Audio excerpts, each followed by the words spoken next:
अवकाळी गारपिटीच्या तडाख्याने सटाणा शहरासह बागलाण तालुक्यातील शेतीचे अक्षरशः कंबरडे मोडले असून फळबागा आणि भाजीपाला पिकांचे मोठ्या प्रमाणावर नुकसान झाले आहे।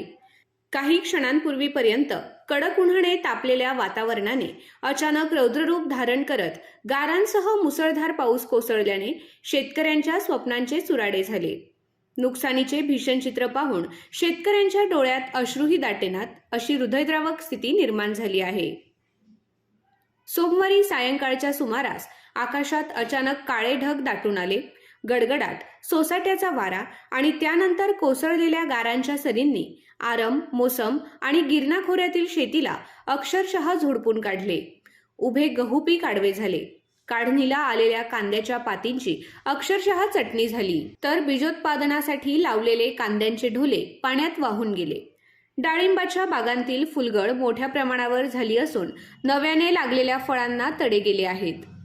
द्राक्ष बागातील फुले आणि पाने झडल्याने शेतकऱ्यांचे लाखो रुपयांचे नुकसान झाले आहे। शेतात साचलेले पाणी आणि कधीही न वाहणारे नाले वाहू लागल्याने परिस्थिती अधिकच बिकट झाली। हा सारा निसर्गाचा कहर शेतकरी असहाय्यपणे उभा राहून पाहत राहिला। मन सुन्न झाले, डोळे कोरडे पडले। पुन्हा एकदा संकटाच्या गर्तेत लोटला गेलेला शेतकरी हतबल झाला आहे। सटाणा शहरालाही गारपिटीचा फटका बसला। अनेक दुकानात पाणी शिरले, तर उपनगरातील रस्ते चिखल आणि पाण्याने माखलेत। काळ्याभोर डांबरी रस्त्यावर कापसासारख्या गारांचे पांघरून पसरल्याचे चित्र पाहायला मिळाले। नागरिकांची धावपळ उडाली। जीव वाचवण्यासाठी प्रत्येक जण आसरा शोधताना दिसला। अवघ्या 2 तासांच्या या निसर्गाच्या तांडवाने तालुक्यातील जनजीवन विस्कळीत करून टाकले।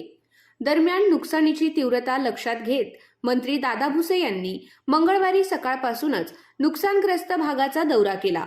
सटाणा, भाक्षी, कौतिकपाडे, चौगाव बर्डी आदी भागातील शेतकऱ्यांच्या बांधावर जाऊन त्यांनी प्रत्यक्ष पाहणी केली।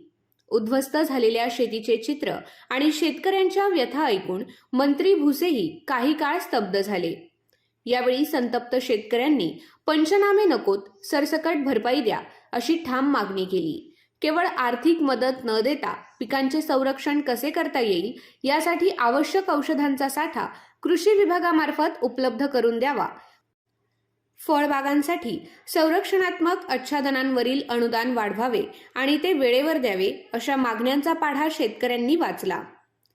तहसीलदार कैलास चावडे आणि कृषी अधिकारी नरेंद्र महाले यांच्या उपस्थितीत झालेल्या या पाहणीत विविध स्थानिक पदाधिकारी, माजी लोकप्रतिनिधी आणि शेतकरी मोठ्या संख्येने उपस्थित होते। शेतकऱ्यांच्या भावना जाणून घेतल्यानंतर मंत्री भुसे यांनी अधिकाऱ्यांना तातडीने दखल घेऊन आवश्यक ती कार्यवाही करण्याच्या सूचना दिल्या असून लवकरात लवकर दिलासा देण्याचे आश्वासन दिले आहे। काल आपल्या सटाणा बागलाण तालुक्याच्या भाक्षी आणि पंचकृषीमध्ये आणि अनेक गावांमध्ये मोठ्या प्रमाणात गारपीट, अतिवृष्टी, वादळी वारा यामुळे शेतकऱ्यांचं मोठ्या प्रमाणात नुकसान झालेलं आहे। आज जर आपण बघितलं तर मोठ्या प्रमाणात कांदा असेल, डाळिंब असेल, द्राक्ष असेल या पिकांचं नुकसान त्या ठिकाणी झालेलं आहे। पंचनामे करण्याची सूचना केलेली आहे आणि सर्व अधिकारी या क्षणाला फील्डवर आहेत। मला वाटतं की अशा प्राप्त परिस्थितीमध्ये हा संपूर्ण अहवाल माननीय मुख्यमंत्री महोदयांच्या, माननीय उपमुख्यमंत्री महोदयांकडे आम्ही सुपूर्द करू आणि लवकरात लवकर या नुकसानग्रस्त शेतकऱ्यांना त्या ठिकाणी मदत मिळाली पाहिजे अशा प्रकारची मागणी उद्याच कॅबिनेटमध्ये त्या ठिकाणी केली जाईल। काही शेतकरी बांधवांनी चांगल्या सूचना पण त्या ठिकाणी केलेल्या आहेत। उदाहरणार्थ द्राक्षाच्या संदर्भामध्ये जे काही प्लॅस्टिक आच्छादन आहे त्याचं क्षेत्राचा निकष काढला पाहिजे आणि एक महत्त्वाची सूचना शेतकऱ्यांनी केलेली आहे की ऑनलाईन जे पीक नोंदणी करायची आहे ते सर्व्हर, पीक पाहणी, तर ते सर्व्हर ते स्वीकारत नाही आणि म्हणून फिजिकली जी पीक आज अस्तित्वात आहे त्याचं ती पीक नोंदणी केली पाहिजे अशी एक मागणी आहे। निश्चितपणे उद्याच्या कॅबिनेटमध्ये माननीय मुख्यमंत्री महोदय, उपमुख्यमंत्री महोदयांच्या समोर या सर्व सूचना ठेवल्या जातील। अवकाळीच्या या फटक्याने आधीच अडचणीत सापडलेल्या शेतकऱ्यांवर पुन्हा एकदा संकट कोसळले असून तातडीच्या मदतीसह दीर्घकालीन उपाययोजनांची गरज अधोरेखित झाली आहे.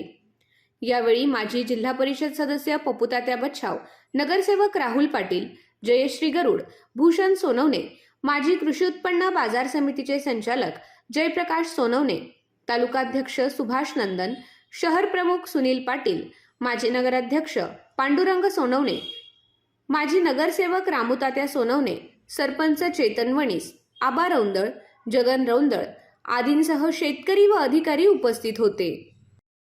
अरे वर्मा जी, चलिए भाई, मॉर्निंग वॉक के लिए देर हो रही है। शर्मा जी आज नहीं, आज बिट्टू के लिए स्कूल ढूंढना है, मुझे बड़ी चिंता है।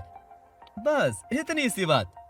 मैं मेरे बेटे के लिए परेशान हो गया हूँ, कब और कहाँ ट्यूशन लेकर जाऊँ, music class, karate class, cricket जैसी एक्टिविटी कब करवाऊँ, खाना खाने तक का समय नहीं मिलता और मेरा सारा वक्त भी उसको ले जाने और लाने में ही खर्च हो जाता है। मुझे मेरे बेटे के लिए ऐसा स्कूल चाहिए जहाँ उसका सर्वांगीण विकास हो सके। बस इतनी सी बात। केआर पब्लिक स्कूल का डे बोर्डिंग प्रोग्राम है ना। केआर पब्लिक स्कूल नंदुरबार जिले का एकमात्र स्कूल है जिसमें पढ़ाई और खेलकूद को समान अहमियत दी जाती है।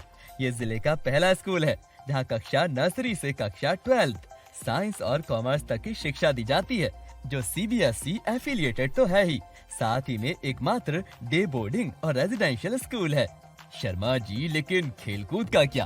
अरे भाई, केआर पब्लिक स्कूल नंदुरबार में कई बेहतरीन उपक्रम है, जैसे स्विमिंग है, कराटे है, लाठी काठी है, फुटबॉल है, लेदर बॉल क्रिकेट है। इतना ही नहीं, रोप मल्लखांब, एरियल सिल्क, म्यूजिक और योगा भी है। ये सब सिखाने के लिए प्रशिक्षित शिक्षक उपलब्ध हैं। लेकिन बिट्टू के ट्यूशन, होमवर्क और खाने पीने का क्या? उसकी चिंता छोड़िए। देश के कई राज्यों में 25 से अधिक शिक्षक गण स्कूल के कैंपस में निवास करते हैं, जो आपके बालक का सुबह 8 बजे से लेकर शाम 5 बजे तक मार्गदर्शन करेंगे। डे बोर्डिंग के लिए सुबह का नाश्ता, दोपहर का पौष्टिक भोजन और शाम का नाश्ता भी स्कूल में ही दिया जाता है। वाह भाई वाह, ये तो बड़ी अच्छी बात बताई आपने। पर फिर भी बालक के भविष्य की चिंता तो होती ही है। केआर पब्लिक स्कूल है तो चिंता किस बात की?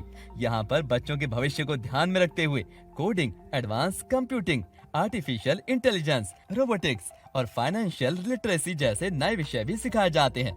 इतना ही नहीं, उत्तरी महाराष्ट्र बेहतरीन आवासीय विद्यालयों में से एक है हमारा केआर पब्लिक स्कूल। तो क्या कहते हो? तो आज मॉर्निंग वॉक कैंसिल। आज चलते हैं केआर पब्लिक स्कूल के डे बोर्डिंग प्रोग्राम में बिट्टू का एडमिशन करवाने।